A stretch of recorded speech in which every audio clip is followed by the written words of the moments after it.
Hi viewers, ఈ వీడియోలో మనం రాజాసాబ్ మూవీ గురించి క్రేజీ అప్డేట్ గురించి తెలుసుకోబోతున్నాం. మరి ఆలస్యం చేయకుండా వీడియోలోకి వెళ్ళిపోదాం. ప్రభాస్ గారు ఇటీవలే కల్కి సినిమాతో భారీ హిట్ కొట్టారు.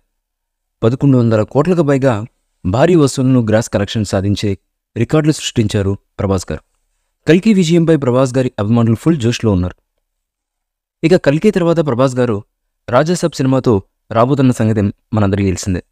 మారుతి దర్శకత్వంలో పీపుల్ మీడియా ఫ్యాక్టరీ నిర్మాణంలో రాజాసాబ్ సినిమా తెరకెక్కుతుంది. రాజాసాబ్ సినిమాని సంక్రాంతికి రిలీజ్ చేస్తామని గతంలో మారుతి ప్రకటించిన సంగతి తెలిసిందే. ఆగస్టు నుంచి ఈ సినిమా మిగిలిన షూటింగ్ జరగనుంది. గతంలో ఈ సినిమా నుంచి ఒక పోస్టర్ రిలీజ్ చేశారు మేకర్స్. ఈ సినిమా నుంచి అప్డేట్స్ కోసం అభిమానులు ఎదురు చూస్తున్నారు. తాజాగా నిర్మాణ సంస్థ రాజాసాబ్ అప్డేట్ ఇచ్చింది. ఓ కొత్త పోస్టర్ను రిలీజ్ చేస్తూ రాజాసాబ్ సినిమా పాన్ ఇండియా ఫిల్మ్స్ జూలై 29న సాయంత్రం 5:03 రిలీజ్ చేస్తామని అఫీషియల్గా ప్రకటించారు మేకర్స్. దీంతో ప్రభాస్ గారి అభిమానులు ఈ రాజాసాబ్ పాన్ ఇండియా ఫిల్మ్స్ కోసం ఎదురు చూస్తున్నారు. ఇక రాజాసాబ్ సినిమా హారర్ కామెడీ నేపథ్యంలో వస్తున్న సంగతి అందరికీ తెలిసిందే. ఈ సినిమాలో 3 హీరోయిన్స్ ఉన్నారు.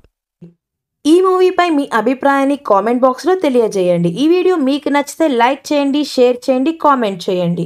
మరిన్ని అప్డేట్స్ కోసం మన ఛానల్ని సబ్స్క్రైబ్ చేయండి. అలాగే పక్కనే ఉన్న గంట సింబల్ని గట్టిగా టంగ్ టంగ్ అని కొట్టేసేయండి.